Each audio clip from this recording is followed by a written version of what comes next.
Okay, so we're going to make this human head skeleton with a fairly minimal number of joints, just to keep weight painting down. Weight painting with human head rigs is probably about 90% of your time, so just be prepared for that to be time consuming. As with everything else, when you start making your joints, remember that every joint should be named, every joint should be oriented correctly, so just go real slow through this process. My root for the whole skeleton is going to be at the base of the neck, and I'm putting mine in the center. You could offset yours to the back a little bit because that is where the spine is. Then I'm going to get one kind of in the middle at the bottom of the head, which again you could offset to the back, but I like mine centered. I'm going to put in a joint. It's not going to be a bind joint. I'm just going to use it to connect all of the other joints because the head rig tends to look like a great big squid, and I think having it is just a little easier. And then I'm going to put in one joint at the top. This is going to be a bind joint, and this is going to be my freeze joint where I bind, let's say, most of the back of the head. Anything that's not going to be specifically a point of rotation will be put on this thing. So that's going to be my freeze joint. So before I make my next chain, I'm going to name these. My root joint is at the base of the neck, so that'll be my neck joint. This one's at the base of the head, so this is going to be my head joint. This is my connection joint. I don't think I'm going to bind to it, so I'm just going to call it connection. And then this one's the top joint or the freeze joint. Let's call it freeze for now. Usually I go through and I do a little bit of work with the radii, but I'm not really ready for that yet. We could just tidy things up a little bit. Let's do that a little smaller. Let's go 0.4. This one, I'm not going to bind to it, so let's go really small, and then I'm going to leave this one pretty big because it's an important joint just for weight painting. Okay, so that's my first chain. I'm going to go ahead and make another chain. This one's going to be for the jaw. The lower portion of the jaw rotates, and if you feel in your own head, you'll feel that that rotation starts almost at the base of the ear. So that is going to be my jaw rotation. Some people, just to make it look a little bit nicer, will put another joint in here and then one right up on the bottom lip. And that's going to give you something that looks like a jaw.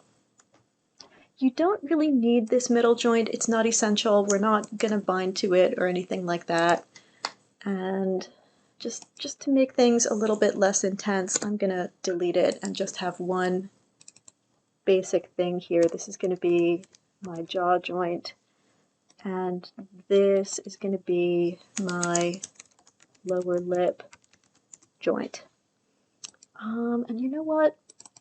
I'm going to use the jaw for rotation, but I think just for now I'm not going to bind to it because I do want to minimize the number of things that I'm binding to. So next, let's do something similar for the upper lip. Now the upper lip, some people just consider it to be a freeze point, so they don't put another joint in the back here. And that's fine because again, the more joints you have, the more confusing things get. So we might as well just do a single joint right there. And let's call this the upper lip joint. And both of these are going to come here and become children of connection. Nope, nope, nope, nope. One. Oh yeah, no, that's right. There we go. So they're going to become children of connection. This is the big important one because it's going to rotate the jaw. The rest of them are just kind of there to hold information. So I've only got two more joints. Those joints are for the eyeball. And with the eyeball, I really want to have my joint centered on the eye. So in order to do that, what I'm going to do is a little trick. All of these eyeballs are made with these things called control vertices. That's because they are NURBS objects rather than polygonal objects. And I don't know anymore why I did that, but I want to select all of them. And I don't know what the easiest way to do that is. I guess here in the front view, I just make a big selection box. Once I've got all of them selected, there is a deformer type called a cluster. A cluster doesn't do much. It's like a group node for vertices. The only reason that it's important is that the cluster creates a cluster handle. So if I turn off the eyeballs and I turn off the model, I get this little point that says C. C is for cluster.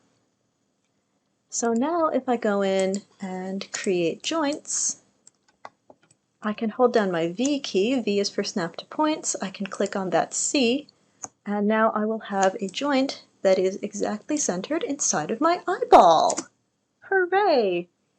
So this joint is going to become my LF eyeball joint. Again, I'm going to make it a child of the connection joint. So I'm selecting child first, parent second, and pressing P. And now I can also take this and I can run mirror joints. Again, mirroring across YZ, search for LF, replace with RT, and there's my other eyeball. So those are all the joints that we're going to work with. I know, very exciting, right? And you can see how this can start to look like a squid. I know that right now mine looks almost like a weird kind of chicken head where that's the beak. That's fine. That's fine. We'll deal with all of this. So I'm going to pause that there and let you make your skeleton and work out your cluster handle. Again, you have your vertices or your control vertices selected, and then it's just deform cluster. And cluster handles don't do much, they just sit there looking like letter C's. But you can use them as snap to points.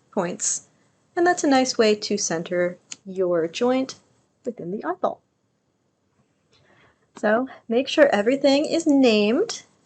Make sure everything's got some kind of indication as to whether you're binding or not.